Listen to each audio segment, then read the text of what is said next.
Most bankers aren't ready to help you until after their third cup of coffee. But with Central National Bank's after-hours service, you don't have to wait for the bank lobby to open to get help. You can contact us from 6 to 8:30 in the morning or from 5 to 10 in the evening, and we'll connect you to a real, live, local person who can answer questions and fix problems 7 days a week. Bank different. Bank Central. Central National Bank. Member FDIC.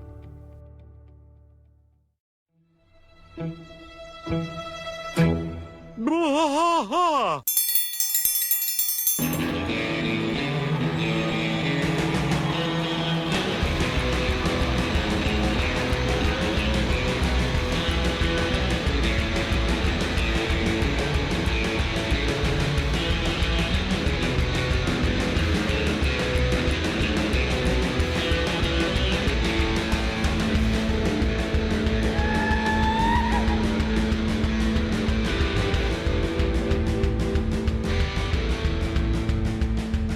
Bwaaa trash fight all through the night, deep in the heart of Texas. The trailer park is nice and dark, deep in the heart of Texas. Dad drinks his brew and he spits his chew, deep in the heart of Texas. The TV blares but no one cares, deep in the heart of Texas. Here we go!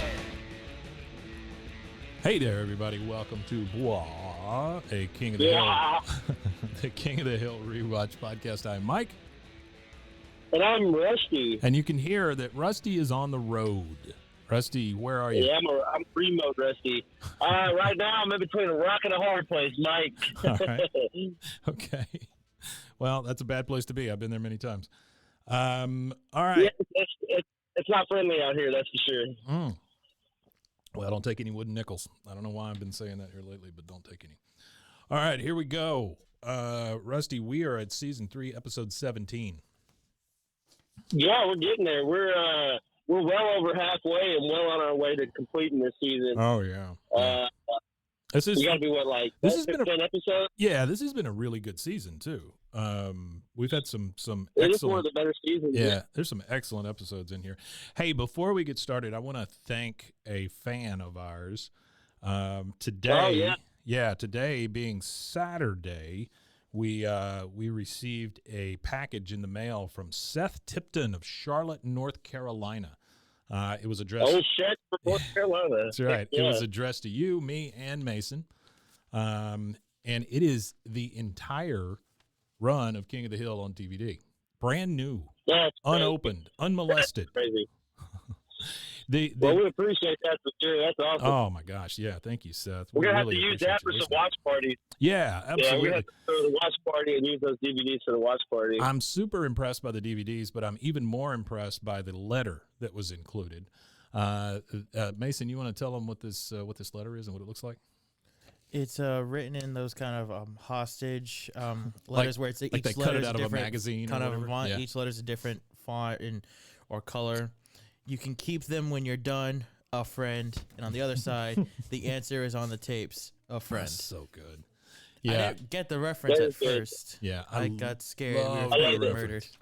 Yeah, Mason was like, "Oh my God, this note," and then I said, "Oh no, it's from the one where Hank does the porno tapes," and he was, "Oh yeah, okay, that's better." So hopefully we're not getting killed. All right, let's get going on this sucker. We got season 2, episode 13, Escape from Party Island. I've got a few. Yeah, this one's crazy. Yeah, I've got a few facts here that I've looked up as we go along, but I got to tell you, I wasn't able to dive super deep into a lot of this stuff, and I'll tell you as we get to it why. Okay, so we start off, no bell, no yell. No bell, no yell. That's right, and we are in the alley with 4 guys. Hank keeps checking his watch, and we're getting a yep from everybody. Then Bill says, "What's up with Hank?" Or Dale says that, and Bill says, "Well, I think he's worried about his mom." "Are you worried about your mom, Hank?" He's worried about his mom. I mean, before Hank even has a chance to say anything. Hank says she and her friends were supposed to get here 2 hours ago. Why she had to take on all this highway driving at her age just to see a museum of miniatures. So this is our first reference to the Museum of Miniatures and what this trip is all about. Bill comes back with, "Oh, the one at Port Aransas." And Hank's just like, "Oh, God, yes." He says, well, maybe she stopped on the way to make herself look nice. That's something ladies do. I was married to one once. Any chance for Bill to say anything? Any absolute chance whatsoever. And this episode here, Bill is just really like touched by an angel. Yeah, he's really just way out there on this episode. Bill is unhinged on this one. Yeah, very much so. Bill sees thinks he sees his chance Very and tapped. goes for it. Okay, so we're still watching Hank look at his watch. He's standing in the alley waiting for his mom. He says, my God, it's almost 4:00. And Bobby is now standing next to him. He says, would it cheer you up if I stuff some Fig Newtons up my nose? Well, how does he think that Hank's going to react to that? I mean, just from the slight history we have. Yeah, he's not going to be excited about that. But what's your take on Fig Newtons, Mike? What's your take on figs and Fig Newtons? So I love figs. I like Fig Newtons, but there is nothing better than a strawberry Newton. A strawberry Newton, but is a strawberry Newton a strawberry flavored fig? No, Newton? Is it still fig? It's or filled all with strawberry? Yeah, it's filled with that strawberry paste, whatever that stuff is. Oh, okay. You know, it's always got like the little fake seeds in it Miscellaneous. or whatever. Yeah, Strawberry byproduct. It's what's left over after they grow the strawberries. it's like strawberry slime. It's the same thing they make the McNuggets out of, but it's strawberry flavored. Oh, okay. Yeah. All right. So up drives the little green minivan with 4 old ladies and Tilly. Not that she's not an old lady, but there's 5 of them total. Hank says, Mom, you made it. He's so relieved. It's crazy to me how close Hank is to his mom. You know, when you kind of think about what a manly man he is and all this Texan stuff, you know, he is super close with his mom. It's actually he's real close to his mom. Yeah, it's actually kind of touching. He says, you know, well, it's a Texas thing too. That's true. Texas boys that's love absolutely their true. mamas, man. Yeah, that's absolutely true. Yeah, we do just about anything for our mothers, or at least I would. Oh, for sure. So he says, you know, Mom, you still got 4 hours of driving before you get to Port Aransas. I'm not sure you. And she stops him and says, oh, honey, we stopped at the Pancake House, and one thing just led to another. Now, is there a Pancake House? There's a Waffle House, right? So there's no Pancake House. I was going to ask Not you that I'm that aware of. since you would know before I did. Yeah. In 99. Yeah, there's no Pancake House, I don't believe. I think that's just a veiled reference to a Waffle House, just like a Whataburger is Whataburger. This also kind of ruins our. I remember how on our Where Arlen Is, we said it was basically Waco. Yeah. It kind of ruins that. Yeah. I figured it has to be Temple now because Waco to Port Aransas, at least according to Google, is 5 hours. Let me try Temple. Wow. Temple, Texas to Port Aransas. I love the fact checking in real time. It's very good stuff. That's 4.5. I mean, it's possible. I guess it's possible. Yeah. Arlen is in Temple. We were wrong. Have either of you ever experienced anything weird at a Waffle House? I've only been to Waffle House like once when I was like young. I love waffles, but I've always.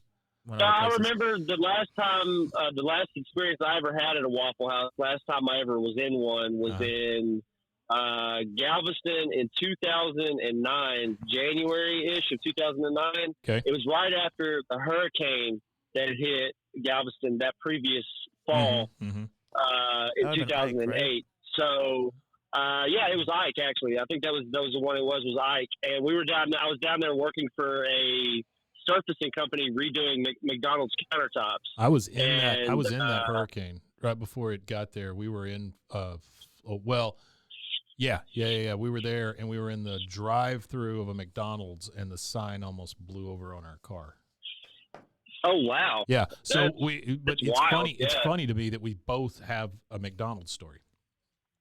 Yeah. It's I was doing the countertops at McDonald's around that time, but we had finished work because we could only work at night. So by the time we got off work, it was really late. So we would finish work and we'd go to the Waffle House to get something to eat before we went back to the hotel. And that's the last time I smoked in a restaurant. Was in 2009 in January at a Waffle House. I was still smoking cigarettes then, and I remember asking the lady, "Is it cool to still smoke?" And she goes, "Baby, this is a goddamn Waffle House." And I was like, and I just laughed and lit a cigarette. So That's so about you're right, still man. able to smoke. And, yeah. Well, Waffle House is always interesting to me, and I won't go real far into this, but I think we've talked about this before, how the National Weather Service actually uses Waffle Houses around the country to gauge whether storms are bad enough to evacuate people. It's It's crazy. an actual index that's used by FEMA. It's an actual index that FEMA has, and it's called the Waffle House Index. It's so because good. Waffle House has such a really good logistics set up for like supplying their businesses, and they don't. That whenever that crap happens, they have a team that immediately goes to that Waffle House in that affected area, and they serve coffee and food to the community while they're rebuilding. They very, very rarely shut down also. And so that's how they gauge it. You know, basically if it's bad enough for a Waffle House to shut down, everybody needs to leave. Real quick. Yeah, if they're clearing out Waffle House, get out. We were wrong. Oh. Apparently there is a place Called the Pancake House? The original Pancake House, and there are 8 locations in Texas. Is there one? There's one in Austin, Dallas, Fort Worth, 3 in Dallas, apparently, 2 in Plano, of all places, 1 in Fort Worth, and 1 in Grapevine. Well, they love their pancakes. And we'll go to these websites, see if they're still active. Wow. I mean. Well, I apologize to the Pancake House. All that Waffle House talk was unnecessary. 35 years in DFW. Wow. I just never heard of this place. I haven't either, but that's great. Apparently that's there's one in a lot of states. Well, and as we go through this story, I'll show you how that is a rarity based on the other stuff I have on here. Now I'm looking at these pancakes. You're looking at pancakes. These actually look have pretty some good. pancakes. Yeah, if somebody wants to send us a stack of pancakes. Well, I actually had another one that we missed, actually, that I wanted to mention, too. Yeah, so I looked up this museum. That they're supposed to go to. Yeah. So there isn't a museum specifically that is called the Museum of Miniatures, but there is a museum called Port Aransas Museum. Okay. And it actually has a huge, large collection of miniature stuff. Mostly showrooms, like box rooms. Yeah. You know, I would call it a diorama, but it's more like a dollhouse. You know, like one room out of a dollhouse thing. It's like they have a huge collection of dollhouses too. So yeah, it's like in Zoolander. It's a house for ants. Yeah, it's a house for ants. But yeah, so they actually have this in Port Aransas. So I think Cool. that might be one of our field trips. Oh. So we have to go. Well, because at some point we're gonna have to go hunt some of these places down for content.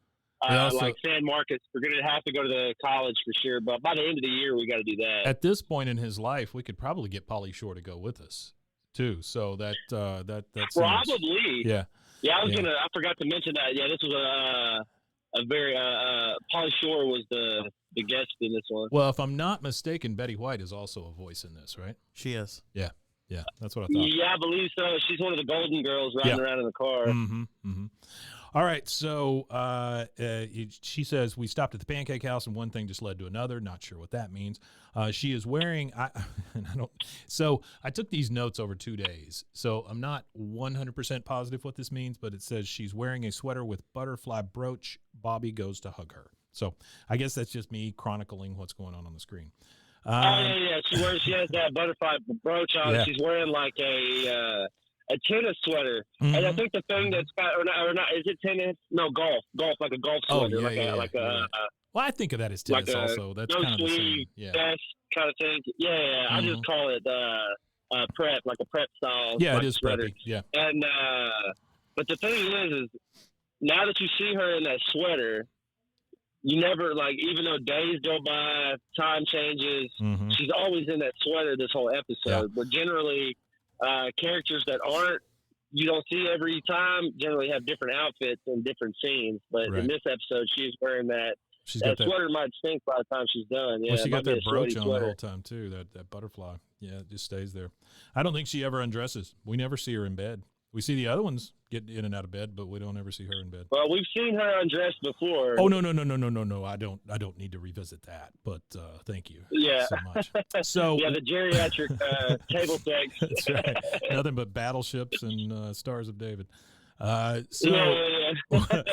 of the old ladies in the back seat pipes up, and crowd people, fans, Rusty, Mason, you're gonna have to forgive me. I cannot keep these ladies' names straight.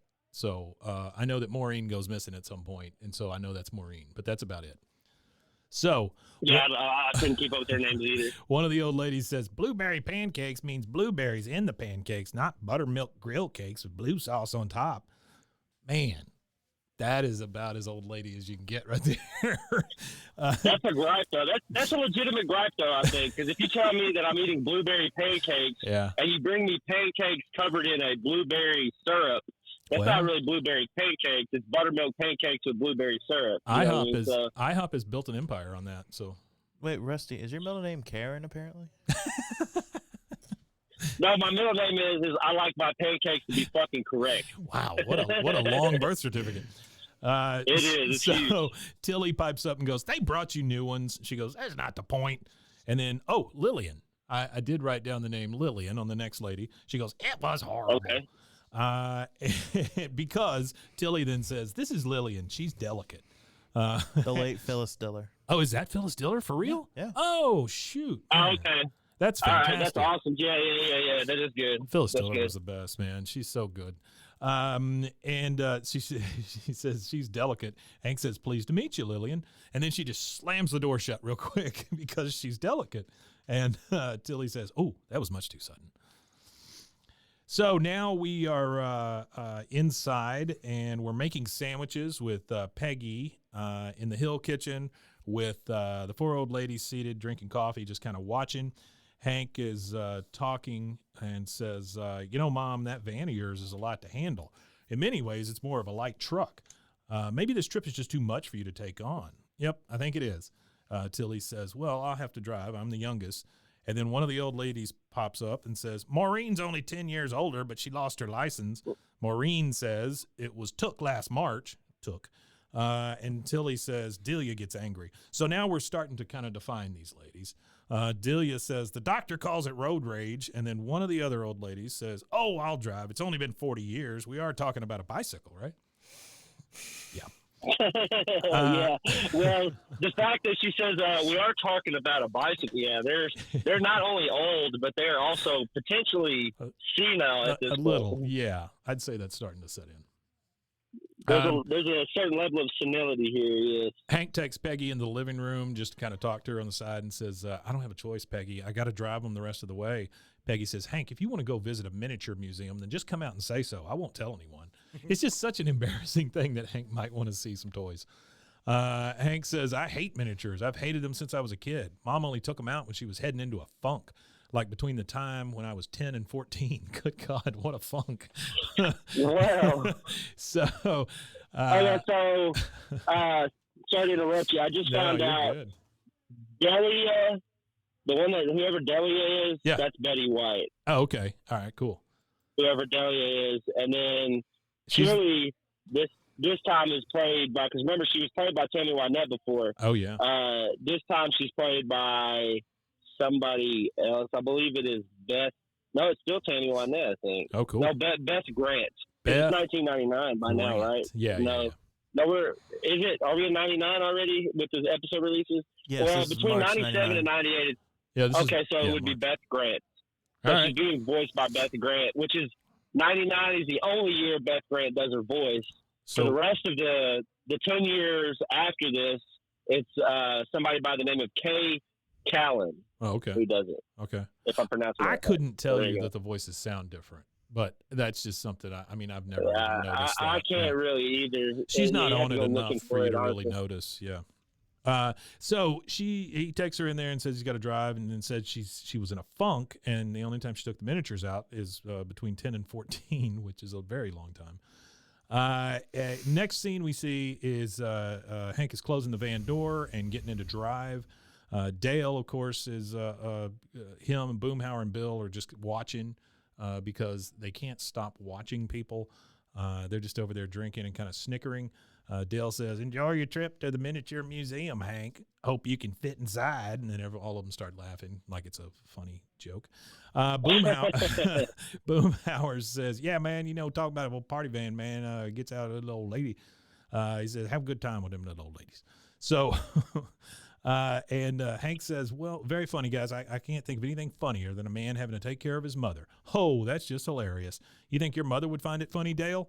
You get the real pregnant pause, and Dale says, "Not the way you tell it." It's so good. Everybody's just so dejected. All right, so we are on the road. We're leaving Arlen. We pass the sign that says "Entering Arlen," so we know they're coming out. There's an old lady snoring in the back seat. Don't know which one it is. Hank says, "Yep, the wildflowers sure are lovely this spring. I always say there's nothing like Texas wildflowers." I've never heard him say that. Delia says, Never. Delia says, "You think we Arizonans don't have flowers?" Hank says, "I never said that." She goes, "Telly, that boy of yours just called me a liar." He said, "I did not." She goes, "Hank, just apologize to Delia." "But I never said." Delia gets a little out of sorts when her blood sugar falls low. "Otherwise, she's lovely. Here's a hard piece of candy, dear." And just hands her a piece of candy that she starts sucking on. I love that. I love that a piece of candy can calm down an old lady. So, yeah, just well, it's the strawberry ones that you can't find anywhere but an old lady's pocket that I like. well, they got that weird center in them. You know, it's kind of like a gusher. Yeah, it's like a chewy weird center. Yeah. That's what I have. Next scene we see is Peggy is washing off the sliding glass doors, and she's singing "Uptown Girl," because Uptown Girl, she's living in her uptown world. And Bill is over on the side dancing in their yard. So he's already let himself in the yard, and he's just kind of dancing along to her singing, and goes, "And when she's he starts singing the song again. Peggy is kind of startled, says, "Bill." He goes, "Yeah." Bill says, "You shouldn't have to be working with your hands, Peggy. You're a lady." And at first, Peggy likes this because she kind of chuckles. And, I don't know that a lot of people call Peggy a lady because she is a little rough around the edges. She says, "Oh, Bill." He says, "Here, let me help." He comes over and he starts helping her clean the windows, but by lifting up his dirty ass shirt and just scrubbing the windows with it. And so we see Bill. Yeah, he's like saturating her window in dirty soap and grease. Well, we also find out what might be on his shirt. He says, "It must be nice having a man around the house again, huh, Peggy?" Peggy says, "Actually, Hank has only been gone an hour and a half." So, again, Bill is trying to make his move because all Bill really wants out of life is for Hank to die and him to take over. He says, "I'll tell you, Peggy, I'd never leave you for an hour and a half." She goes, "Your shirt is very dirty." He goes, "Oh, that's not dirt. That's chili sauce and such." And such. That's the part. That's the word that scares me is the "and such." That's the part that scares me. Yeah, what is the "and such"? I don't know what "and such" is. Could you stay friends with a guy like that? It wasn't even like a day. It was an hour and a half before he's betting on your wife. He's already making and a when move. he knows you're coming back. Too. Well, and the thing is, he's been gone an hour and a half. Bill may have been standing in that yard for the last half hour. Probably. I mean, it's not like Bill doesn't take any opportunity to get at Peggy. Okay, so we're back in the van with Hank and the old ladies. He turns the radio on, and one of the old ladies says, "What's that boy doing?" He goes, "I'm just getting a traffic report." The old lady, here's how I have them listed: Old Lady 1, Old Lady 2, Old Lady 3, and Old Lady 4, because I couldn't remember their names. She goes, "Radio makes Lillian car sick." He says, "You can't get car sick," or the other lady says, "You can't get car sick from a radio." Then the other one says, "Car sick's an inner ear thing. Turn on the radio." He says, "I prefer not to risk it." Another old lady, "I was a nurse for 40 years. I know all about car sick." Third old lady, "I've never been car sick in my life." I'm assuming that is Lillian because she says she's never been car sick in her life. She says, "What should I do? The problem with you is you never know what to do." Because Hank said, "What should I do?" And he said, "You just met me." She goes, "I know you're kind." And then the second old lady says, "Would you please turn on the radio?" You hear it turning on, and then the old lady throws up right then and there. And then the next thing we see is they pulled the green van over. Hank is hosing out the back, and he says, "All right, ladies, you can get back in now." So, four very gripey old ladies and his mother. One of them has now thrown up in the van. This is becoming the best trip ever. I mean, it gets worse and worse, but I'm just saying already, man, if you have ever cleaned puke out of a car, like a kid has puked in it or anything, it is rough. And it does not go away. And in Texas, the smell afterwards. Yeah. In Texas, it becomes 147 degrees here in the summer. And so that vomit just bakes, which is lovely. So you're telling me to never have kids? Yes, please. Or if you do, Yes, kids. Put bags over their heads. No, don't do that. I'm just. Yeah, there you go. I've had I used to have a dogs real throw bad up in problem cars with car before. sickness. You did? Dogs? Yeah. Oh, with dogs? Yeah. Yeah. No, he said with dogs. Oh, I you were dogs. had a personal problem with puking. Well, because when we were in England, we walked everywhere. I think when So anybody whenever pukes, we- Rusty, it is a personal problem. It is a personal problem, yes, definitely. But whenever we lived in England, we never really drove in cars. We walked everywhere. So anytime I rode with my aunt, I would get sick because my aunt had a car. And whenever I rode with her somewhere, she'd have to pull over so I could puke because I just couldn't. The motion of a car was just foreign to my body that it would make me sick every time I got in one. Did it make a difference if you were in the front or the back? No, it didn't make a difference where I was at. Just the motion of cars. Yeah. And then when we first moved to the States, it took a while for me to get used to being able to be in a car. Sure. Obviously, it doesn't bother me now. I drive for a living, but other than that, it kind of sucks. Yeah, car sickness. So we are back on. Yeah, that does suck. I had a lot of little kids throw up on me. We're back on Rainy Street, and Bobby and Joseph are out riding their bikes. Bill is over on his lawn watering it with a hose. And he pipes up and says, "Careful, Bobby. You know, your mother and I worry about you." He's already taken on the mantle of Hank. I mean, he's being weird. In his head, he's already replaced Hank. He's Bobby's father now. Bobby says, "You know, she worries about you too, Mr. Dotrieve." And he says, "Oh, she does?" He goes, "I guess. I don't know," and then just rides off. So I didn't really understand that exchange from Bobby. But that was funny. It's just Bobby doesn't think about him. Sorry, Rusty, I talked over you. No. Bobby, I don't think thinks about him. Bobby doesn't care. He's just trying to be nice. And then he's just like, "I don't know, man. I got to go." He's just done with him. All right, so we are now seeing a beautiful sunset over Port Aransas. They're going to be taking the ferry to the island, and they are on the ferry, and we're starting to see the island come up out of the water. And Lillian says, "Look, everyone, Port Aransas." Tilly says, "It looks like a miniature island." And then Lillian says, "Oh, it's a shame it has to get bigger. I want to remember it like this." They just love their miniatures. Hank says, "So I guess all of you are as crazy for miniatures as my mom, huh?" Lillian says, "I wouldn't use the word crazy." And then they all toast to the miniatures. And here's the part I didn't understand. So Lillian takes a drink out of her styrofoam cup. I'm assuming they're drinking coffee, tea, something like that, something hot because it's a styrofoam cup. She then either eats part of her cup as she takes this drink, or she eats a tea bag. One or the other. She puts something in her mouth and eats it as she takes a drink. I'm pretty sure that was part of a styrofoam cup. That's what I'm saying. I think she just took a bite out of the cup and just ate it right there. Which I may or may not have done in the past. Oh yeah, that's true. Yeah. I eat cups. You hate cups? I mean, she's eating a cup. I eat cups. Oh. Isn't that like the prank you used to do? Isn't that the prank you used to have to tell people spell I cup and then they say ICUP? Oh yeah. Yeah, you have to spell I cup. Yeah. I may or may not have fallen for that too many times to be proud of. All right, so we're getting to Port Aransas, and I've got a couple of facts about Port Aransas. So this is my first one.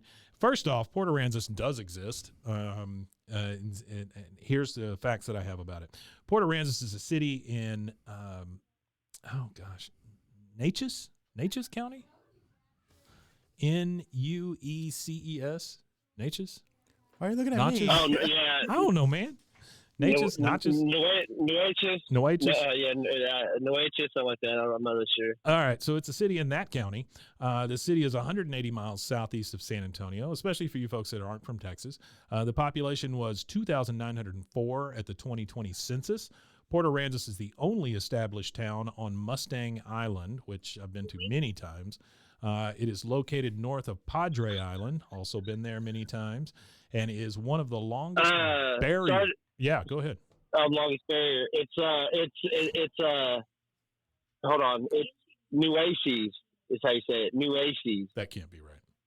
Nueces? Yeah, Google said. I did new like NOO, new A-A-Y, new A, and then S-E-E-Z. That's the pronunciation. Nueces. Okay. All right. I don't believe Google, but okay. It says it's located north of Padre Island and is one of the largest barrier islands along the Texas coast. Corpus Christi Bay, the Gulf of Mexico, the Lydia Ann Ship Channel, and the Corpus Christi Ship Channel make up the surrounding waters. So have you guys spent much time at like Port Aransas or Padre Island? I've only ever been to South I've been to Padre. Corpus Christi. Mm-hmm. Yeah, I've been to Corpus Christi, South Padre. I've been there quite a few times. I went with ROTC twice. Oh, yeah. We went to, I was in Navy ROTC, so we went to the Lexington twice. So I got to do that. So, yeah, I've spent a little bit of time in that area. Lexington is a battleship that's parked there, right? Yes, the Lexington is a World War II era aircraft carrier that it was still when they had wooden decks. Right. And it's a memorial that they have there that allows you. There's even packages that you could pay to actually stay on the ship. Isn't that ship supposed to be have some haunting? Yeah, that's what I was going to say. It's supposed to be haunted, right? Yeah. That would be a good thing for the Poltergals. That's something you should recommend to them. Yeah. If they go stay the night down there and do some filming, that would be cool to see. That would be kind of cool. So, if you want to check out Poltergals, you can go to roguemedianetwork.com. They are a great podcast about poltergeist. How about that, man? How about that seamless name drop there? That was wonderful. I love that. Yeah, I love it, man. I like their podcast. Yeah, we used to go to Padre Island like once a year. You know, me and my family. Yeah, you'd go and have a regular bloody happy hour. That's right. We would go have a regular bloody happy hour. That's right. And if you'd like to hear more about bloody happy hour, go to roguemedianetwork.com. There you go. Now, we used to go to Galveston. Galveston was our spot. Yeah, yeah. We would the Brownwater Bay. Sure. Yeah, the last time I remember going to the coast at all, there were the tar balls in the water and the whole thing. It was a rough. And if anybody's never been to the Gulf of Mexico, those tar balls are a thing, man. They're there every summer. At some point, you're going to get some tar on you. So we are at the motel now. It is 4:45 a.m. in the morning. We know that because the alarm clock next to Hank's, who is sound asleep, next to his bed says 4:45 a.m. We get a knocking on the door. He gets up very groggily and goes there and says, what? Oh. And then you hear his mother say, we're going to be late for the museum. He says, it's not even 5 a.m. She goes, that kind of attitude is not going to get you ready any faster. He says, all right. Will you ladies just give me a few minutes to shave? And then one of the old ladies just says no and pushes the door open. So poor Hank. I mean, that's rough, right? 5 a.m.? Yeah, that is rough. And it doesn't open for another 4 hours. That's what I'm saying. I'm generally trying to know what the hell they did for 3 hours. I don't know. They went and pondered the pancake Go house. to IHOP, I guess? Yeah. Next, we're at the mini museum. Hank says, well, looks like we might have gotten here a little early. We see a sign that says museum opens at 9. This is hanging on the door. One of the old ladies, who is perpetually offended, says, what's the big joke? He goes, it's not a joke. She goes, then it's us, isn't it? Apparently we amuse you in some way. He says, I wish, under his breath, which it just shows the exasperated nature that Hank gets. He says, well, that was interesting. Now they're in the museum. Like you say, I'm not sure how that time passed. I think they just stared at the sun or something. And they're in the museum. And then one of the ladies says, stay, watch. And they go past this little office. And it kind of reminds me of what we've got in here in the studio. Like I'm in the podcast studio. Mason's on the other side of the big glass window. And it's kind of like Mason would be the micropointillist in there working on the miniatures, or I would either way. Yeah, so I looked up micropointillist. I did too. So all I found on micropointillist is it's a type of it's a painting style called micropointillism. Yeah, which I couldn't really find anything on. I imagine a miniature hobbyist, it would be like models, you know what I mean? Like scale, because he's doing, miniaturized scale stuff, scaled down models. So I'm not sure what that title of that is. Did you find that out? Or? No. I wrote it down and I looked it up the best I could, and I just wrote down the words no definition. So I didn't get anything out of it. Yeah. Mason's got all something I got was the for us. micropointillism art. What do you got? I got nothing. I just got a joke I'm going to say when you guys are done. Okay, please do. And now, Mason's joke. Oh, no, I was going to say, can a micropointillist teach me Pokemon? Oh, gross. I'm just going to... Now we're just making references to shows that don't even...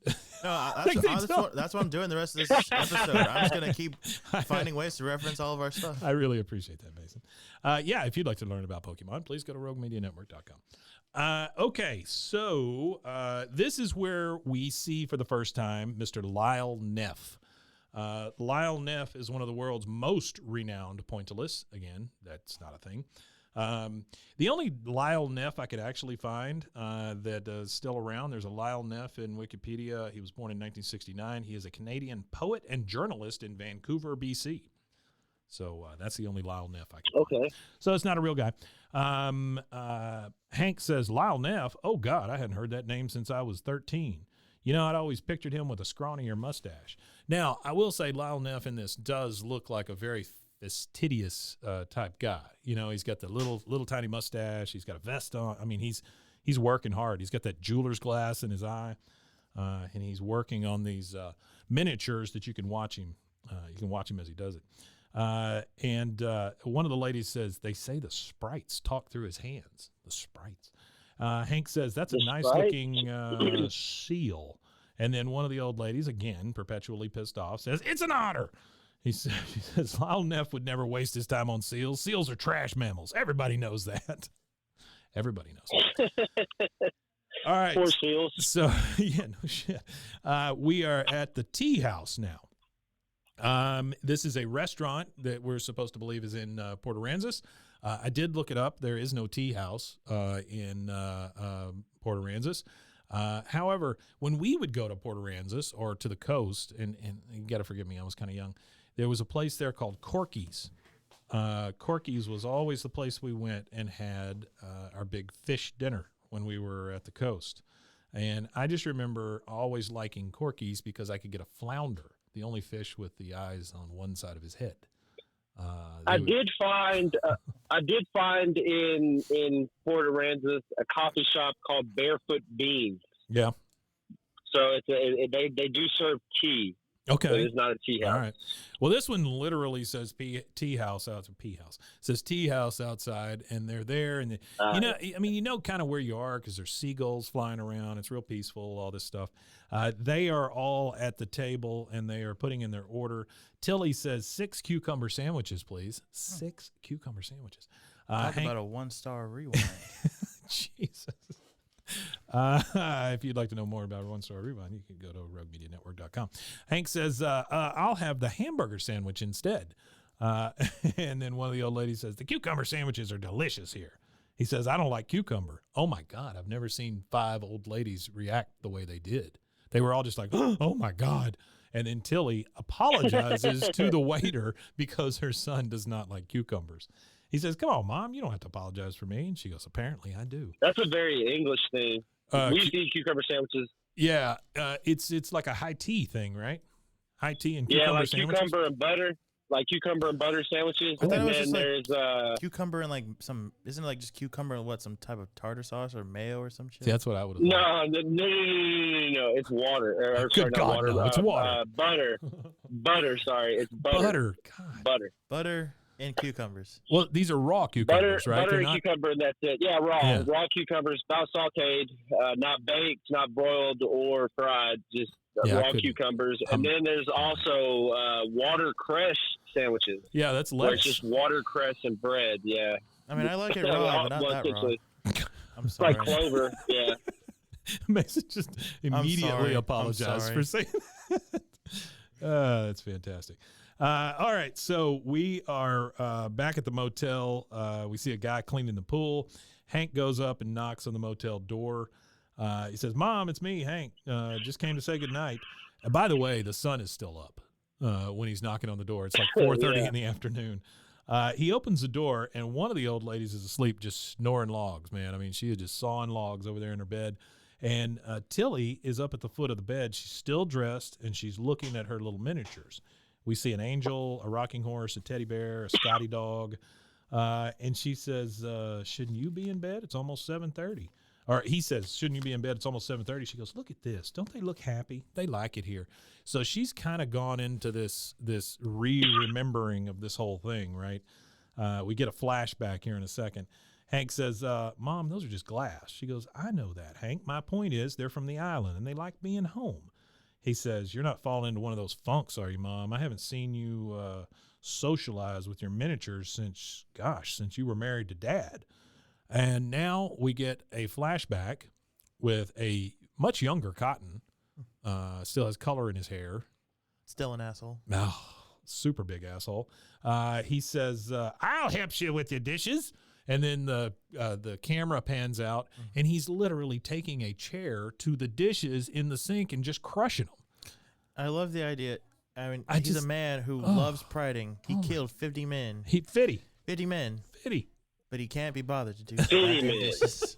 Well, he said, I mean, maybe it's PTSD, but Jesus Christ. But here's the there's thing, only man. so much excuse. It's not even that he can't be bothered to do the dishes. He actively destroys them. I mean, that's a whole other level of psychotic. Well, did it happen to be because he saw that they were manufactured by a Japanese company and he was just. No, I don't. Tilly would know better than to do that. Yeah. I smashed 50 plates. 50 plates. So he is bashing those dishes with a chair in the sink. There's the young Hank there that's just he doesn't know what to do.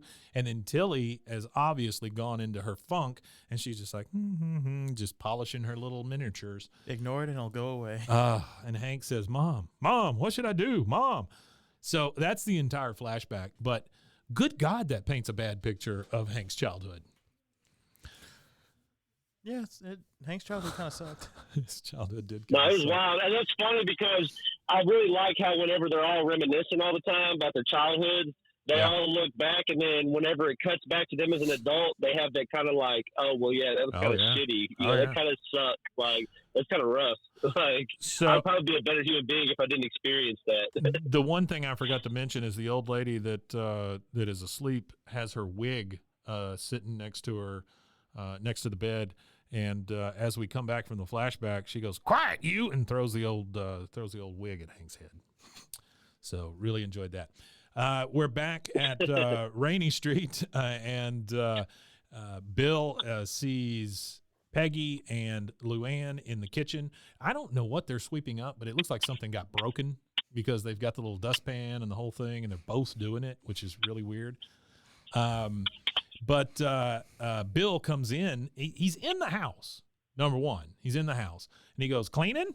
And she goes, "How did you get in here, Bill?" He goes, "You gave me a key, remember, when you went on vacation so I could feed Ladybird." She goes, "That was 6 years ago." He goes, "Uh-huh. It's probably a good thing I held on to it, too."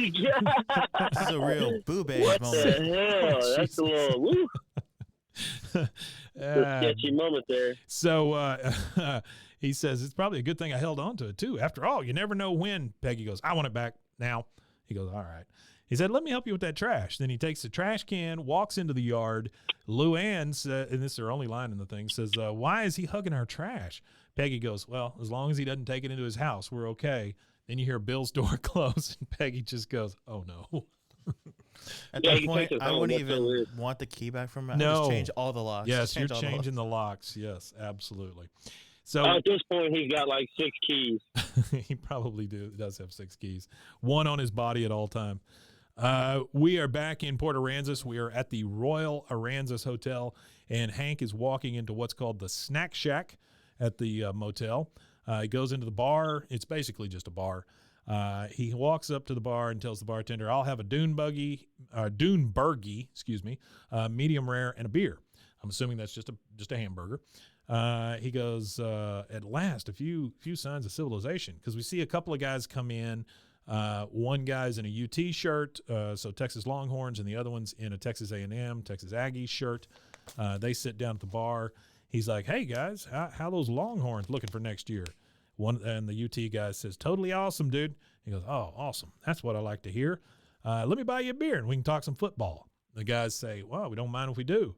And then the next thing we see is these two guys just slamming beers. I mean, they are just putting them down as fast as they can. And You know what I call these kind of guys right here from this era, like this era of like college kind of atmosphere? It's the American Pie, the American Pie kind of like people, like kind of atmosphere. These guys would definitely have sex like with college stuff, pies. a flute, Yeah. Hey, Flute Mike, too. or there's clarinet. nothing wrong with that. You know what? Or nothing. he said, "Don't cock shame him. He could fuck a tuba." Yikes. There's nothing wrong with that either, Rusty. How else are you supposed to hit that note? So Hank says, "Listen, guys, you got to slow down." He goes, "We got the whole bench to go over." I mean, Hank is invested in this. He's ready to sit there and just talk some football the whole time.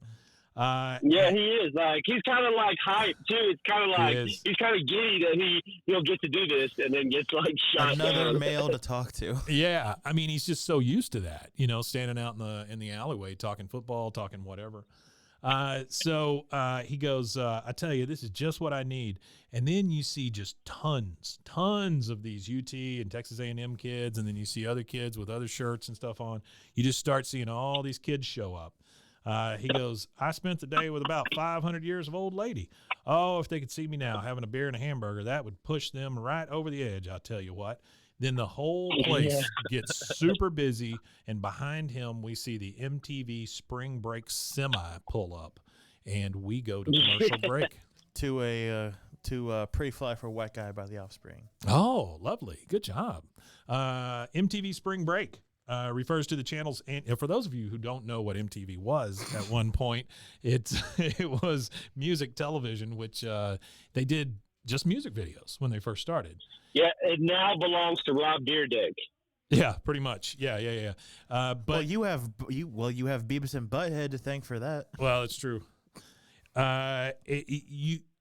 They used to just play videos, and then they started investing in like their own programming.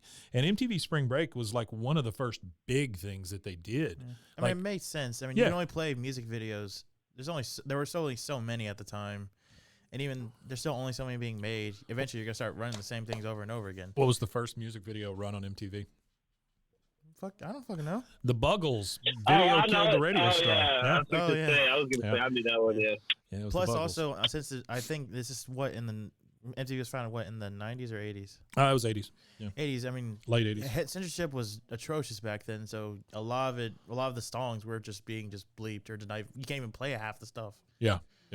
But I will tell you that our music at that time did not have near as many references. They were very, very veiled references, like Warrant with cherry pie and stuff like that. I mean, you're obviously talking about a vagina, but they never really said that. It was all just suggestive stuff.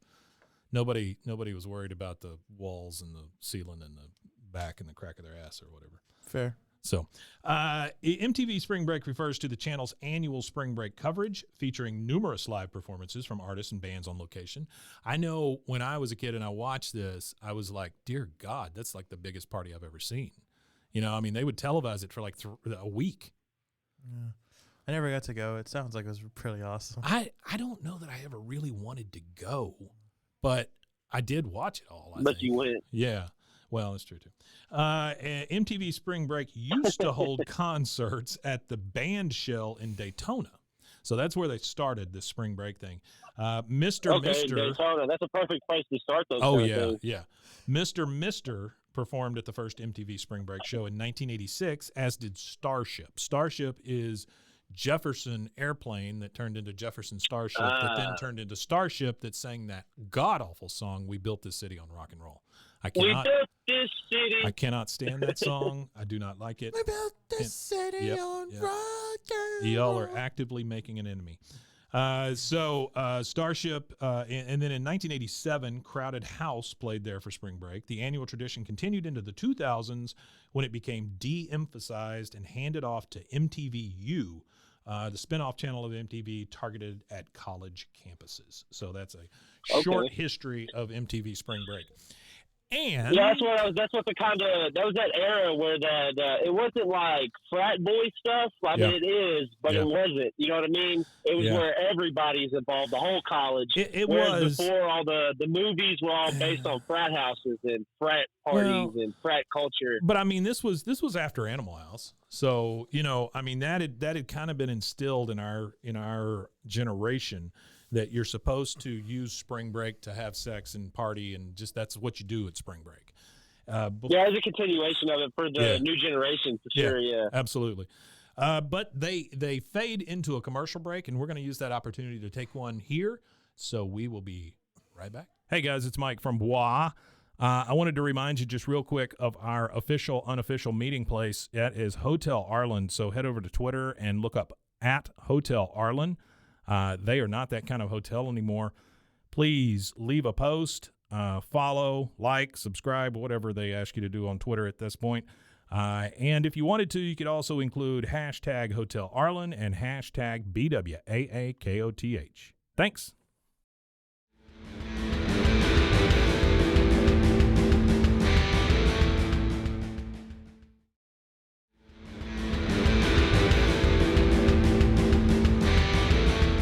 All right, and we are back.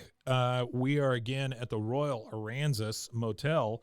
It is 3 a.m. As the clock flies, and we hear a knocking on Hank's door once again. Hank says, hold on to your hats, ladies. The museum will still be there at dawn. And we hear all this music outside, loud noises and stuff. He opens the door, and there are just partiers and people and kids and beer and music and everything everywhere. I mean, it is just saturated in party goers. You know what's funny, Mike? Yeah. I love how you're referring to them as kids when they're all in their 20s. They are kids. Yeah, that's You, still I kids. guess. Yeah, still kids. Yeah, I am 73 years old. I'm not. So he says, hey, what? You kids knock it off. Knocking on heaven's door. He yells at them to knock it off. He says, come on, some of us are trying to sleep. He said, okay, you asked for it. He grabs one of the kids and says, what room are your parents in? Kid throws up on the balcony. So this is the second vomit scene that we get. He goes, oh, for goodness sake. And then we transition to the next day, still all of these people around. And Hank is talking to the old ladies. He goes, and none of you heard any of that last night? One of them says, no. And then we hear this high-pitched whine coming from a hearing aid. And she goes, I smell something unpleasant in this hallway. It's making me rather bleh. And then she pukes again. Lots of puke. Man, even if you're deaf, how can you miss this very public affair? Well, that's what Jesus Christ. Once again, reference to RogueMediaNetwork.com. So, 5 for 5. That was a pretty damn good one, though. That was pretty seamless there. That was good. No, I like that. Yeah, I like that. So we're back in the van, and we're driving around Port Aransas trying to get to the museum once again. I don't know what you didn't see in the one day that you spent there, but we're going back to see more miniatures. I mean, if you made the trip, might as well go another time. Sure. Tiny glass waits for no man. Hank is getting a little frustrated because there is traffic. I just keep writing down traffic everywhere, kids everywhere. And Hank says, son, turn your blinkers on. Merge already. He's just yelling. He's getting a little bit of the road rage going on. And Tilly says, oh, look at this crowd. The museum is going to be a madhouse. They get to the museum. There's absolutely no one there because these kids could care less about glass miniatures. We are at the museum. Hank says, I think it'd be safe if we used a buddy system to get around. Tilly says, Hank, you're making too much out of this. He says, Mom, that fella asked you to show him your high beams. I don't know how old Tilly is at this point. She's Wiki says she's supposed to be 69. Okay. Wow, the sexiest of all ages. Mm-hmm. Well, it just sounds like a really old saying, too, because I don't ever remember saying things like that. Let me see your high beams. Also, you know what I mean? Like, that's kind of dated terminology itself. I definitely hung out with people that said, let me see your high beams. I definitely had some friends that would So say that. I think it's a generational thing because Sure. we just said, hey, can I see your tits? We were just pretty much more forward about it. Again, Rusty, we were just veiled with our sexual innuendo. You know, we said high beams instead of tits. So we were much classier. So he says, now, do you even know what that means? Talking to his mom about the high beam. She goes, of course I do. I've been driving longer than you. He goes, no, Mom. What he meant was, she goes, oh, Hank, look, a unicorn. I have just a little nook for you. Yes, I do. This is kind of the craziest we see Tilly. Like these miniatures bring out somebody completely different in her. When she sees these things, it just puts her right back into that mindset. Yeah. It's like her, I guess, they're her safe space. Yeah. It's kind of her security miniatures. Well, it's weird because it's like her crack and her soothing thing and everything all at once. You know, I mean, it just. I don't know if it's healthy or not. That's something a psychologist needs to answer. Yeah. I mean, she's made it this far. But the thing is, man, everybody's got to have something, you know. And if it's stupid miniatures, who gives a shit? I read too many comic books. That's right, and I ingest too many somethings. I don't know. That just I ran out of gas there. I'm sorry. So we are back on Rainy Street. We are at the Pink and White grocery store. Now, I did look up Pink and White, and I do not see any Pink and Whites. So I don't think that's a real thing. What I think that refers to is Piggly Wiggly. So Piggly Wiggly is still a grocery store, not near as many locations as they had at one point. But the pink pig wearing the white hat and all that stuff. So I'm assuming that this is like a reference to Piggly Wiggly. Most likely. I still love that people actively went to a store called Piggly Wiggly. Oh, yeah. It's just fun to say. Oh, It's actually the funny thing about the Piggly Wiggly is it is actually the first true self-service grocery store. Yeah. Because what a lot of people don't know about the original grocery stores, you went in, you gave the grocer a list, he grabbed all your stuff, and he brought it to you in a paper bag, and you left. Well, it felt a lot like those general stores you see in like Western movies or whatever. Everything was behind the counter, and you had to give him your order, and he would hand it over to you or whatever. So and there's actually still 2 of them in Texas. There's only 2 locations left in Texas. Really? And they are in Paris, Texas, and Athens, Texas. Yeah. They still have stores in Alabama, Arkansas, Florida, Georgia, Illinois, Kentucky, Louisiana, Mississippi, New York, They are North very. Carolina, Ohio. It's a Oklahoma. very southern a few places. franchise. Yeah. Piggly Wiggly. Yeah. Yeah. What a puzzling company. There's one in New York, but I think New York is as high as they go. I don't know if you got that reference, but he just dropped Puzzling Company on us. You can find out more about Puzzling Company at roguemedianetwork.com. So keep making you do There's it. a bunch of them in Alabama. my grandmother worked at Piggly Wiggly right around the corner from us. She was a checker for years and years. Then she went to work at the Methodist home as a sewer. Like she would sew the kids' clothes back together and stuff. But I remember her being at Piggly Wiggly when I was little. She worked there all the time. It was right. I mean, it was remember literally around the corner. IGA Food Basket. Oh yeah, IGA. We had one of those in Belmead in the 90s when I first moved here from England. Yeah, well, there's still an IGA out in Hewitt. That's out there by me. Yeah. So, yeah. The bread route I help my friend on sometimes. Yeah, that's actually one of his stores is that IGA right there. Well, the guy that owns that IGA, I went to high school with him. So I see him in there all the time. Oh, that's cool. Yeah. Small world. Super nice guy. Yeah. By the way, if you need to do some grocery shopping and you're in Hewitt, Texas, go to IGA, family-run store. Now okay. you know more Waco. You need to reach out to him and see if he wants to sponsor us. Yeah, reach out to him. He just dropped No Waco. Again, you can go to roguemedianetwork.com to find out more. So we are back on Rainy Street. We're in the Pink and White grocery store. And of course, Bill runs into Peggy, Luann, and Bobby in the middle of the grocery store. What I love about the inside of this grocery store are the giant things on the wall that just say meat or vegetables or whatever. You know, it used to be where you you'd be able to go in the front door and you could see all the sections because it was listed on the wall. Now they make you go through all the fun stuff. Suggestive selling. Yeah. Buy a. I'm a horrible shopper. I can't Are go to you? the grocery store without spending $40. See, that's why my girlfriend does all the shopping. My wife calls in the groceries and I have to go pick them up, right? And that keeps me from having to go into the store where I will buy chocolates and other things. Yeah, but that's assuming that's. Yeah, I don't mind going into the store, but I have to go on every aisle and take one. I have to have one item for every aisle at least in the basket. Sure. I can't do the online ordering either because I'll just start. Because one, I make lists, but I get sidetracked. I see at the bottom of the tab, you'll see, oh, you might also like this. Yeah. Well, I would like that. Thank you. I would like that. Thank you. Thank you, HEBs. I'm a very weak-minded person. So, my wife, I went to pick up the groceries yesterday, and I got home. The issue with the online ordering, I think it's very, very convenient.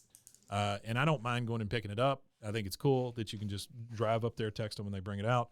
I don't like the people who just stay in their car and let people put them in the trunk and never talk to the people. I think that's rude as crap. Yeah, you got to at least say thank you. Yeah, man. Just say something to them. Something I could have done, but you make my life easier. Yeah. And they won't. They can't take tips. And so, I mean, it's one of those things where just be nice to people.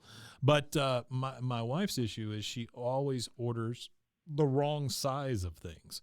So, like, I got home yesterday, And the apples that she bought were far too small. They were the little tiny apples. And then the can of beans she bought was like 3 times the size of a can of beans that we should buy. So now we have a lot of beans and very little apples at my house. Just letting you know the current state of affairs there. We see Bill. Bill runs into all the hills there at the Pink and White. And he goes, Peggy, isn't it funny? We ran into each other here just by chance. I didn't even know you shopped at this market. Peggy, obviously a little ticked off at this point. She goes, it's the one closest to the house, Bill. He goes, I think so too. Well, that's not an opinion, Bill. It either is or it isn't. I mean, she goes, you know what I'm shopping for? He goes, But Mike, if he agrees with her, she'll like him. Yes, that's very much true. I think everything in Bill's mind is a romantic comedy, right? Like him coming over and helping her wash the doors, singing with her in the yard, running into her at the grocery store. It's all this romantic comedy where eventually she's just going to fall in love with him and leave Hank. So Peggy says, you know what I'm shopping for? Luann goes, food? Bill says, I didn't ask you, all right. He gets so pissed at Luann all of a sudden. He's like, I didn't ask you. He goes, I'm having a barbecue this afternoon. See you there. Peggy says, no, you will not. He goes, okay, then, 4:00, and just rolls off into the sunset. We are back outside the tea house. Things have really changed here because now the tea house is just covered in these partiers outside. There's kids everywhere, and they go inside to eat. And then we see outside when they come out, Hank's like, oh, God. And then the semi is there, and I'm assuming it's Pauly Shore as the DJ. It is. Yeah. His mother started the comedy store. His mother was over the Comedy Store in L.A. for a very, very long time. That's how he got his start. Like, she owned the Comedy Store, and so he was able to get up. Cool story, man. I pissed him off when I said The children. No, you didn't piss me off. So we hear Pauly Shore. He's out there DJing, and he's never gets referred. Pauly Shore. Yeah, he never gets referred to as Pauly Shore, but it's obviously him, and he was big at this time. So I don't know that it's his voice, but it's definitely like a caricature of him. And if everybody really wants to attribute like the success of MTV in the '90s, the early '90s. It would be Pauly Shore because he was huge on MTV. He was like their first signed talent. Yeah, he was on there. He was all like the their time. first contracted signed talent. Yeah, like the first individual at MTV to get money to just be a talent. Sure. So the DJ starts playing some bustles and bangers. Again, check out Bustles and Bangers at roguemedianetwork.com. So Pauly Shore is out there DJing, and he's, all right, ladies and gentlemen, let's take a vote. Warm water or cold water? And so we see them roll out they pick up the big overhead door inside the tea house that faces directly into, this is not good planning. It faces directly into the wet t-shirt contest that's about to happen in front of a place called the Tea House. I just don't think that was planned real well. But there are 3. No, not at all. Yeah, there are 3 young women on the stage, gyrating and in very, very short and cut off T-shirts. He is asking the audience to vote on whether it should be cold water or warm water. Of course, they want cold water. And so he says, Rockadillo, do your stuff.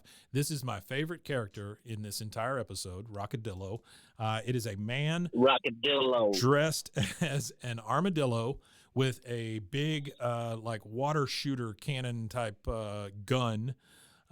He comes out and makes the sounds kind of like or whatever whenever he comes out, and he shoots the ladies with the water. Behind the ladies, we see a kind of a pointer that goes from one side to the next and says, just do something is the first place. The second in the middle says far freaking out. The third one says fan freaking tastic. And I'm assuming it's based on the amount of cheers and the noise level they get. Yeah.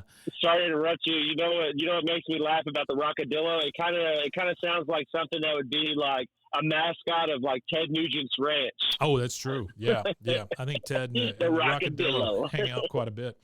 Yeah, Rockadillo fever. Well, Yeah. I would also like to hear Matthew McConaughey just say Rockadillo. You know, I think it'd be like a Rockadillo. I mean, I think he'd be very good at saying Rockadillo. Just got to pause for everybody. So Hank says, Hank is listening to the DJ. He says, cold water, Rockadillo, do your stuff. Rockadillo starts shooting. And Hank says, but cold water's going to make their, and I'm assuming they all got shot. And he is referring to their high beams coming on. He goes, okay, let's go, buddy up. Delia, you hold Maureen's hand. They are, they got to go. They got to get out of there. He's got to get these old ladies out of harm's way. And so he says, Delia, you hold on to Maureen's hand. She goes, no, we're fighting. She ate the last scone. And then she says, it was delicious. He is just, every time they say something at this point, he just gives an exasperated groan. And Hank sees the two guys that he drank beers with last night across the way amongst this sea of partiers and kids. And he goes, Randy, Chad, it's me, Hank. We then see the two guys from last night still in the same T-shirts. And one of the guys says, hey, it's that dude from the bar last night. And then they proceed to throw water balloons at Hank and the old ladies, which seems sort of rude. Hank steps in front of one of the water balloons and takes the shot. Chivalrous. Very chivalrous. He goes, I'm sorry, I didn't mean to let that happen. And again, one of the old ladies, perpetually pissed off. The problem is with you never mean to let anything happen. It's a horrible, empty way to live. And then Hank gets hit with another water balloon. I mean, I feel bad for Hank. He could have let them go by themselves, but I personally think that they would have died. I think he's maybe right. Not died, but they would have. I think they would have been crushed by Rockadillo. Probably. I mean, they're dealing with a lot of left turns and loud noises. Jesus Christ, there it is again. Yeah, left turns and loud noises. If you want to check that out, it's on Rogue Media Network. I told you I'm not going to stop. I know you're doing great. And so he gets hit by another balloon. We are back on Rainy Street. Bill has started his barbecue, and he is in a full suit out in front of his house barbecuing meat. And I just wrote down the words, so much meat. I mean, the entire grill is just covered with different cuts of meat. And he only invited Peggy. Well, yeah. not only is it covered in so much meat, there's so much meat on it that he's got steaks that are literally like hanging off the edge of the grill. Oh, yeah. Yeah, it's just full. Yeah, he's not even like, he's just wasting food. I can't And even. those links that he's cooked on there, too. Oh, yeah. If you look at the underside of those links, they're charred. I don't mind a little char. Yeah. A little char is okay. It adds a little, a little flavor to it. But when it is a char that is all char, and your hot dog is crispy to like a crunch. Well, the thing is, the amount of meat and the differing kinds of meat that he has on this grill, there's no way to cook them all correctly at the same time. I mean, because you can't cook sausage the same way you cook a 4-inch, T-bone or whatever. So yeah, he's just got everything. Fire's going full blast, and he's just cooking away. We see Dale come out from the fence, and he says, "Barbecuing?" He goes, "No, go away. This is Peggy's. She got no one to do her barbecuing now that Hank's left her." Dale, being the sane one in this conversation, says, "Left her? He's only on a 2-day trip with his mom." And Bill says, "And 4 other single women." I guess Hank. What the hell? I They're mean, like, in Bill's defense, old women need love too. That's true. That's true. Old women do. I understand that, but it's geriatrics. He's taking his mother and her friends somewhere. That's true. I feel like Bill's just doing that reach out again. He's stretching. Well, again, he's just looking for any reason for this romantic comedy to come true in his mind. Yeah. So we are back on the island in the minivan. They are trying to get down the street, and just horns are honking. There's people everywhere. He pulls in behind the MTV truck, and there's a bumper sticker on the back of this truck, and it says, "How's my driving?" And Hank says, "How's my driving? I'll tell you." He goes, "Mom, write this number down: 1-800-EATS." Oh, never mind. It took him spelling it out to realize it. There were 2 letters left. That was it. There was just 2 letters. And then we hear Pauly Shore again. I want that bumper sticker. I do. Well, I've seen that bumper sticker before.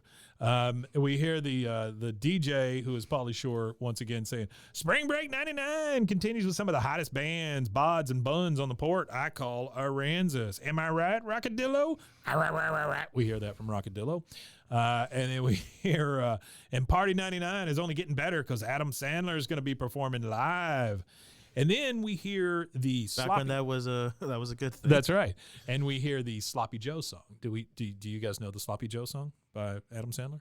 I do not know the Sloppy Joe The song. only I didn't song know of his what existed. I keep talking over Rusty. The only song of his I know is Hanukkah. Yeah. Well, it's the same album, I believe. So he put out an album that had a bunch of songs on it, and this one was basically it goes Sloppy Joe, Sloppy Joe. That's pretty much the entire song. But there is a wonderful skit on Saturday Night. Yeah, there's a great one on Saturday Night Live. It's him and Chris Farley. And Chris Farley is dressed like the lunch lady, and he's singing the Sloppy Joe song to her. And then Chris Farley does this ballerina dance as the lunch lady. It's fantastic. My mom had a couple of his CDs. Really? I listened to one. I don't remember what it was called. I only remember the one where it's a skit where plays a talking goat, and the goat gets. They throw a football at the goat to catch, and he gets hit. And I don't know why this makes me laugh every time. And I'm sure you're thinking of it, where he gets hit and he goes, fuck me, my goat does. I don't know why it makes me laugh. It just does. It's the way he says it. I remember one of his albums was called "They're All Gonna Laugh at You," and that's the only one I remember. But I think that's the one that this one is on. Somebody can look that up and prove me wrong. So the Sloppy Joe song is playing. They pull back up to the motel, and Hank is ready to get the hell out of here. He's had enough of this partying. He believes that all the old ladies are going to die, and so they're in there packing up. He's packed up his mom. He goes, "All right, there, you're packed." Tilly says, "But we haven't seen the Glade of Elsinore at the museum." In the meantime, Glade of Elsinore. Yeah. How big is this? Whatever that is. It's very big. In the background, I love the fact that her roommate with the wig, who was sawing logs, is now stealing towels, just stuffing them into her luggage. He goes, "Forget the museum. We got to get off this island before they run out of beer and start rioting." And then you hear the other old lady, this has got to be Betty White. She says, "The Glade of Elsinore is crafted from real flowers. That means the pigments are faded, stupid." So I don't understand that, but whatever. He goes, "Yeah, I don't get that one either." He goes, "I don't care, we're leaving." And then the old lady takes the entire blanket off the bed and shoves it in her suitcase. So you got fast too. No, I wasn't amazed that she took it. I was amazed at how fast she took it. She slides it off and has it folded and stuffed in her blanket like a magician. They sped up the animation just for that. Yeah, no kidding. I mean, that's how you get a collection. You just take them by the cover. Well, I think what happened is it was a budgetary cut. They cut out the extended amount of film, so they had to run it real fast. Mason says he did refer to By the Cover. Again, if you want to find out more about By the Cover, which is restarting, by the way, go to roguemedianetwork.com. So there's that giant party outside. Hank is like, "I don't care, we're leaving." The old lady says, "Oh, you're impossible." And then as they drive by, you see people and kids and all this dancing on the stage. I mean, there's trucks everywhere. There's kids everywhere. There's just this giant party going on. They're just trying to get out of here. Oh, yeah, everybody's getting screwed up. Yeah. They pass a band, which I think is supposed to be, oh, shoot. I had the name in my head. Chronic something. But anyway, they pass a band. Hank says, "I'll tell you what, it'd be great when all these kids look like miniatures in our rearview mirror, huh?" And he starts chuckling. He goes, and he doesn't hear anything from the old ladies. He says, "When you're all back safe in your homes and playing communities, you'll thank me." And then Tilly pipes up real quickly, "My God, Hank, stop." Hank says, Mom, I told you I will. She goes, Hank, stop this van. He stops the van right in the middle of the street. He goes, what is it? You okay? She goes, no, I'm not. I'm not okay at all. I've left my unicorn. And then you hear, we have to go back for it. He says, we'll miss the ferry. He goes, we can't. She says, Hank, tiny glass unicorns are as hard to find as a real unicorn. I can't leave without mine. Hank is getting a little pissed off now. He goes, now I've had enough, Mom. Forget the damn unicorn and all these stupid little dolls from when you went weird. And then Tilly says, oh, I can't believe he's talking to his mother like this. I just want to let everybody know that this is an incorrect representation of how a Texan male speaks to his mother. Well, I can see in this place how pissed off he would get, because he. Oh, I don't care. My mom would have slapped me. I get talking to her in any kind of tone like that, I would have got popped. I don't care how old she is. I still get popped at 30. She goes, oh, Delia was right. Hank, you are impossible. He turns around and goes, which one of you is Delia? And then one of the old ladies, extremely fast, goes, she is. He goes, I could commit you like that, and snaps his fingers. Then we hear. That's kind of wild, too. Hank's living dangerously. I can have you committed like that. It's a little nuts, yeah. He snaps his fingers, and then we see that his mom has gotten out of the van. He's like, oh, no, stay put, he says to everybody. And he goes, Mom, he's yelling at her. And he gets out to chase his mom. He is near the tiki hut we see in the background. We see Hank come out of the gas station next. He's got a bunch of drinks in his hand. I'm assuming it's coffee because of what they say. He gives it to the old ladies in the minivan. He goes, now, these should hold you till I get back. And then, of course, one of the old ladies, perpetually pissed off, says, I wanted milk, not cream. Cream makes me logy. He says, live with it. And then he just slams the door to the minivan. He's got to find his mom at this point.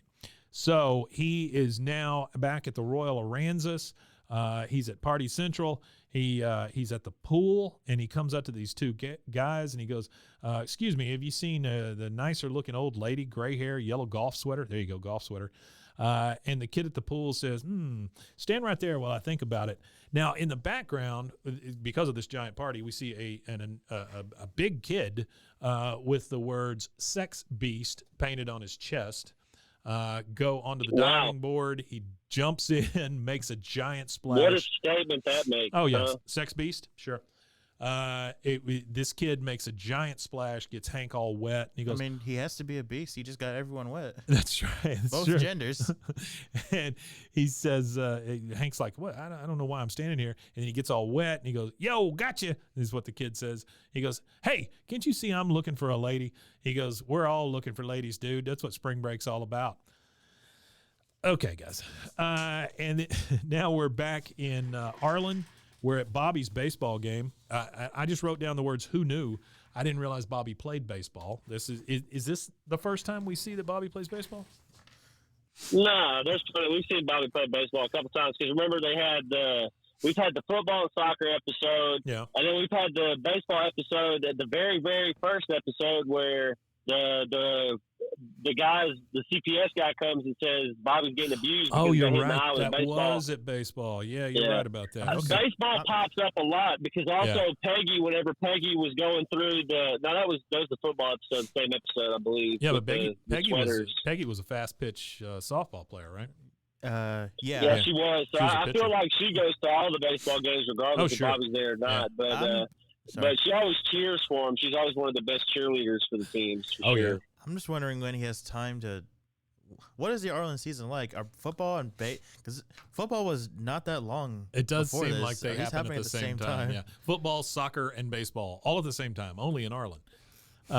So they're at Bobby's baseball game, and it's really crazy because you see Bobby and Dooley sitting on the bench next to each other, and everybody just seems like they're just so out of it. And I'm assuming that's because these two guys never get to play. They are just completely out of it. We see Bill come up into the stands. He looks terrible at this point. He's very dirty, but still in his suit. His tie has now been loosened and stuff. He walks up into the bleachers. Peggy says, Bill. And Bill says, why isn't Bobby playing? Luann, I'm sorry, she does have more lines. She goes, you don't look good, Mr. Dautrieve. Have you been in a fire? I think it's fantastic that he's dirty, and so she assumes he's been in a fire. Yeah, he looks rough. He looks rough. Peggy says, Bill, are you okay? He goes, no, I am not okay. I am not okay at all. I didn't make you a barbecue just so you wouldn't show up and didn't come here to watch Bobby play ball. Peggy says, Bill, please, people can hear you. He goes, I don't care. Maybe it's time they did. He stands up and he goes, hey, coach, why aren't you playing Bobby Hill? I am responsible for that boy, and you play him now. You hear me? And Peggy's just starting to moan. He goes, oh, Peggy, I'm not angry at you. She says, Bill, you get your arm off of me, because he goes over and puts his arm on her. That's and no. she knocks the shit out of him, and he falls. She does. This is why you don't invite And she doesn't Bill even care. on a visit to the mound. This is Oh, Jesus. well, not only that, this is one of those scenes where I really like Peggy. This is one of the ones where this is a scene that makes me like her, because she hits him, and then as soon as she hits him, Yeah. she doesn't even look back at all. She never turns to check on him or nothing. Yeah. She just sits up and starts cheering for the baseball team immediately. Yeah, so she hits him. He falls over. You hear, ooh, whenever he hits the ground. She goes, and like you say, she just immediately stands up and goes, oh, yeah, come on, Cougars. Come on, woo, woo, woo, woo. And so I'm assuming there was a home run or something. And the coolest thing about her knocking him off, is she never takes off the foam finger. I like the fact that she pushed him off with the foam finger. I got pushed off with a foam finger one time, but it cost $25. So Those things can hurt. we are now back at the museum. Hank goes running in. He's looking all over for his mom. He runs into where Lyle Neff is working. He goes, excuse me, I'm looking for an older lady in a sweater. She needed a unicorn. He goes, don't they all? And you can tell this is Stephen Root doing this voice as well. He goes, Yeah, absolutely. Yeah, definitely. yeah, he goes, well, was she here? She goes, she left a few minutes ago, one unicorn richer. He says, damn those stupid miniatures. They're going to get her killed. He goes, you don't know anything. He says, what? He goes, miniatures probably saved your mother's life. Hank says, what's that supposed to mean? He goes, do you know how hard it is to be a woman in this world? I do. I'm not sure what that means, but okay. Yeah. He says, women come in here all day, all the time, and they are sad and they're lonely and they are frumpy, and they tell me how their tiny, individually handcrafted investment grade art is the only thing keeping them sane. Do you understand? Does that sound like your mother? He says, well, no. Well, maybe when her marriage to my dad was breaking up, but so this little glass crap really helped her out. He goes, I guess I owe somebody an apology. Lyle Neff says, accepted, and turns around and goes back to work. I kind of like Lyle Neff in this. He takes his craft very, very seriously. We are now at the miniature museum gift shop. We finally find Tilly. She's checking out. Hank runs up and he goes, Mom, get back in the car. And she goes, what is it? He goes, it's the Los Angeles International Airport. He hands her a little thing and he goes, it's the Los Angeles International Airport carved in a walnut shell. I didn't realize Lyle Neff did this kind of intricate work until they showed this. She goes, amazing. Oh, it is. That is amazing. crazy. Yeah, that is super crazy. Oh, it's got like a little plane over it. It's got all the little buildings and stuff. And apparently it's got a little puppy in it, because Tilly goes, oh, look at the detail. Don't worry, little puppy. Somebody's coming to claim you. It's wonderful. He goes, yeah, it's a Neff. And so this is that turning moment. It's that turning moment that Hank always has in these shows, where he finally learns his lesson and moves on. They go out and they are trying to get back to the van. There's just partiers everywhere at this point. A helicopter starts to fly over the miniature museum. We know that because it is shaking all the little miniatures in the museum. It is also carrying a giant Alamo beer can under the helicopter. The crowd is just cheering and cheering. He goes, we got to go, Mom, now. He goes, the last ferry leaves in 15 minutes, and the brochure recommends getting there 10 minutes in advance. So from my calculation, that means they're already late, right? Yeah, but also, according to Wiki, and Rusty, maybe you can help me with this. Apparently, Port Aransas actually has a 24-hour ferry cycle. Oh, really? So I don't know why he was thinking he had to be on that one. Yeah. No, you're right. Yeah, it does. They have a 24-hour ferry because it's like a road, but it's constantly going. It's it always has to be moving. So they are back at the van, but they see that Maureen's knitting is in the seat and Maureen is not there. Yeah. They, by the way, they also pass a bunch of kids playing Pass the Banana between guys and girls. I don't know what that game is, but so he gets back out and he's like, Maureen. And he gets a startled. His mother tells him that they passed her over the crowd like a beach ball. And so he gets out. He starts running after her. He sees her on the stage with Rockadillo, so we know that that's trouble. And then he starts running after her, looking for Maureen. He stops out of breath at a photo booth. It's like one of the ones with a curtain on it and the whole thing. You pay $2 or whatever, and it takes like 6 photos. Yeah. It prints it out for you. Yeah. And it prints out photos of Maureen. And he's like, and then she steps up behind. Oh no, I'm sorry. He sees the photos of Maureen. He rips open the curtain. There are 2 naked people in the photo booth taking photos. They are very startled. Which I'm gonna be honest. Maybe I'm just inexperienced. No way for either party does that sound comfortable. No, it doesn't sound good. No, especially the woman. It doesn't look comfortable at all. And not only that, it's got to be hot at this point, right? There's noise everywhere. Yeah. I don't know. And so you just get naked and get in a photo booth. Where are their parents? So he pulls back the curtain. He sees the naked kids. And then Maureen comes up behind him and goes, "Takes 2 minutes to develop." And so she grabs the stuff. He gets her back to the car. And then he sees the other lady on the stage. He goes up onto the stage. He's just trying to corral cats at this point, right? He's trying to get them all back into the van. He's trying to get the hell off this island. He's dealing with a lot of bros, foes, and heroes. Oh, my God. Again, RogueMediaNetwork.com. So he's up on the stage, and you hear invasion coming from Pauly Shore, and then he says, "Rockadillo, get him!" And Rockadillo starts squirting him with his high-powered water cannon, and it's so bad that it knocks the glasses off of Hank's face. He goes, "Hey, those are prescription, dang it!" Rockadillo is still squirting. He's squirting the crowd. Hank finally gets him into a headlock. And he kicks Rockadillo off the stage. And Hank grabs the water gun. He starts squirting people in the crowd to get them out of the way. He finally gets the old lady back to the van, and they are ready to go. He's finally got all his cats in one place. He shoots a lot of kids in the crowd, by the way. They're in the van. He does. Yeah, they're in the van. They're headed back to the ferry. With water. I'm so sorry. Yeah. He did not shoot them with bullets or any other substance.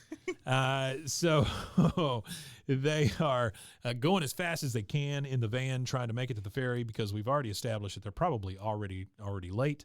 He's trying to reassure the old ladies. He's like, "Oh, we're gonna make it. We're gonna make it." And then for some reason they roll over one of those tire damage things. I'm not sure why Hank didn't see that. I guess it's getting to the ferry. Yeah, I don't know. Trying That was to get weird. there. Yeah, I guess he's trying to get there as fast as he can. He's going the wrong way. He runs over one of the tire damage things.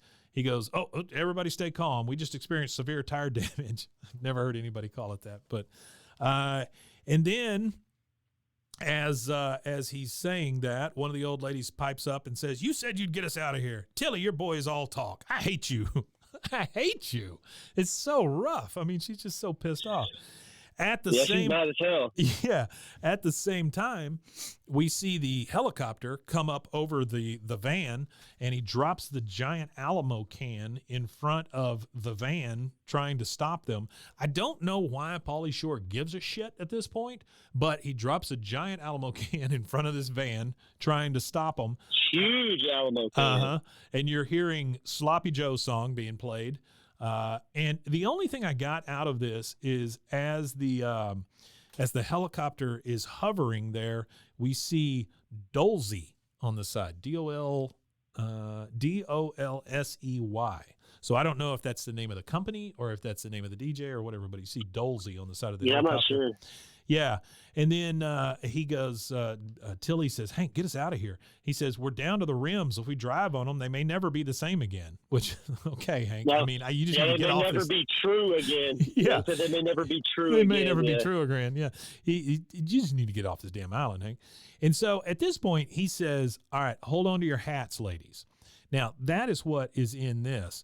On Hulu, when I watch this, he says something different than what is in the closed captioning and what is in the script here. He says, hang on to your nets. In this, it says, hold on to your hats, ladies. He says, hang on to your nets. And then they take off towards the ferry, and they finally make it. He has to jump a little bit there to get the van onto it. So he had to get those rims pretty hot. You know what? Knowing my luck, I wouldn't have made it. Yeah. I would have just gone right into the Yeah, water. I can see that happening with that. Also, I think he got very, very lucky. And so they made it onto the ferry. They're heading off the island. And then we see one of the old ladies says, oh, look, everyone, Port Aransas. Oh, I can't wait to get there. And that's it. We get to the credits. So these senile old ladies think that they're heading towards the island again to see their miniatures. And now it's time for the payoff with Pete on the Bill subplot. The payoff with Pete, again, at roguemedianetwork.com.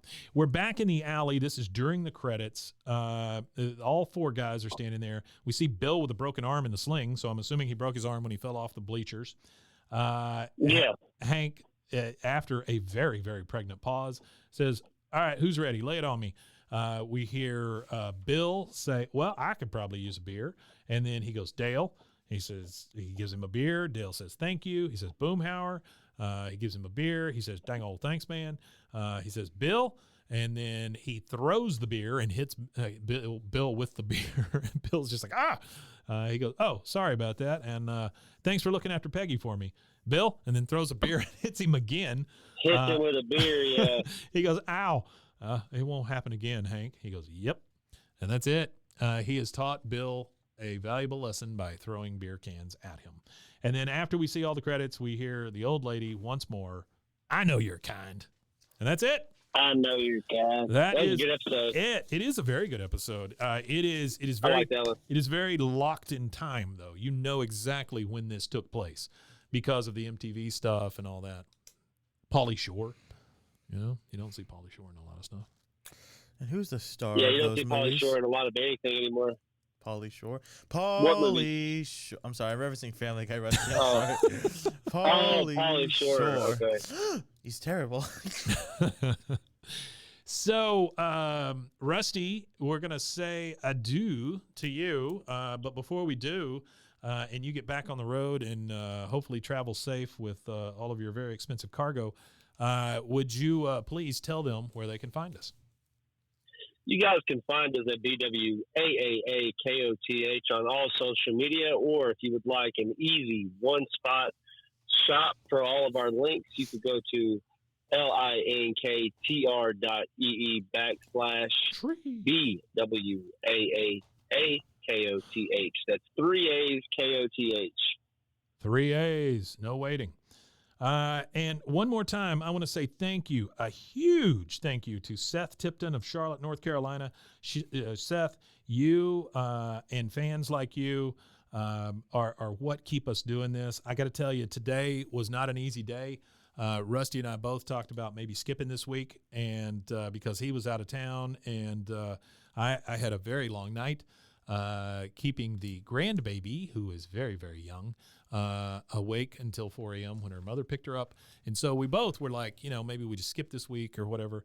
But then, you get here, you make the decision to do it, and then stuff like what Seth sent us shows up, and we realize that there are real people out there, an enormous amount of real people listening to this show, and we don't want to let you guys down. And we just can't. No, not at all. Yeah. Definitely don't want to let you guys down. It's not your fault that we have real life issues happening, so we got to accommodate. Sure. And we're just so thankful for you people listening. For our numbers continue to grow. We are the number 2 show on this network, and that is behind and we're pretty close to Bloody Happy Hour. Again, you can check them out at roguemedianetwork.com, but that is a true crime show. So I don't know if you guys realize what we're up against here. True crime is the biggest category in podcasting, and they do a very good job, and they are growing day over day over day. Their downloads just increase, but we are on their tails, and that is due to all of you guys out there who listen and you guys that support us, and we just can't thank you enough. So I just do without y'all. Just wanted to say that. I don't know that we've really thanked people in a long time, and Seth and folks like that. Last time we got the stuffed animals, we got the pocket sand, we got the DVDs. I mean, it's just there's no words. I'm very very thankful accumulation for everybody. Of stuff. So yeah, we really appreciate you guys a lot for sure.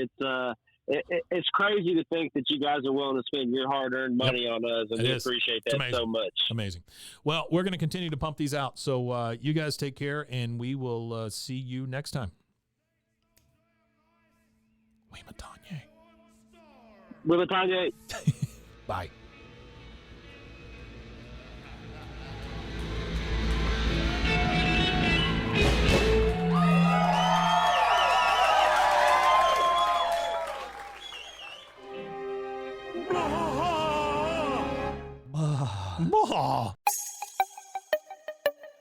This has been a Rogue Media podcast.